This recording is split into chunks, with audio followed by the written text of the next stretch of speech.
Selamat datang kembali. Kita kali ini akan memperbaiki baut oli mobil yang dol. Pertama, mobil kita ganjal dulu supaya kita bekerja di bawahnya bisa aman. Setelah itu kita masukkan kain ke dalam karter oli. Kain ini nanti berfungsi untuk menangkap gram-gram hasil dari pengeboran atau hasil dari tapping. Nanti untuk melepasnya mudah, bisa dengan penjepit karena ini dekat posisinya. Setelah ini selesai, maka proses selanjutnya yaitu akan kita lakukan pengeboran. Ini yang paling penting ya. Jadi nanti mata bor yang kita pakai itu harus kita sesuaikan dengan mata tapnya untuk bisa menentukan bisa kita lihat di tabel di bawah ini. Jadi misalnya kita akan membuat baut M14, maka kita gunakan mata bor ukuran 12,5, contohnya seperti itu ya. Setelah itu kita lakukan pengeboran.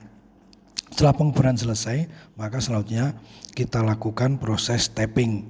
Alat tapping ini terdiri dari 3 macam ya, ada angkanya, ada nomor 1, 2, 3. Jadi nanti kita gunakan urut. Kita pakai nomor 1 dulu, lalu nomor 2, dan terakhir nomor 3. Angkanya ini ada di alatnya ya. Nah, setelah itu siap, maka ini yang paling penting yang kedua dalam proses tapping baut ini, yaitu kita harus ada guide tapping. Ini untuk menjaga kelurusan proses tapping. Guide tapping ini dibuat sepan ya dengan alatnya, jangan terlalu longgar. Kalau terlalu longgar nanti goyang-goyang akan membuat proses pengedratannya itu tidak sempurna. Nah, setelah semua alat ini lengkap, maka dapat kita lakukan proses tapping. Kita lakukan dengan hati-hati, dengan menekan sambil memutar. Kita lakukan perlahan sampai terus tembus ke dalam karter oli.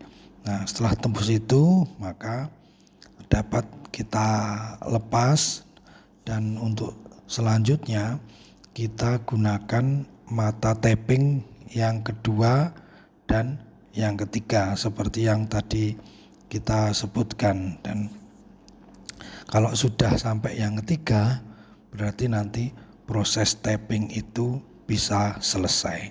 Nah, ini kalau kita gunakan alat-alat yang benar, terutama besarnya mata bor, dan yang kedua ada guide dari alat tapping itu, maka proses tapping akan mudah dan hasilnya bagus.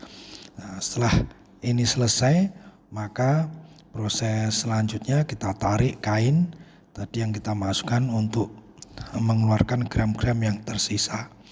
Dan untuk memastikan semuanya itu bersih, maka kita lakukan flashing dengan menuang oli dari atas untuk membuang sisa-sisa gram yang mungkin masih tertinggal.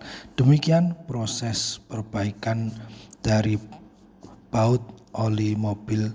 Terima kasih atas perhatiannya.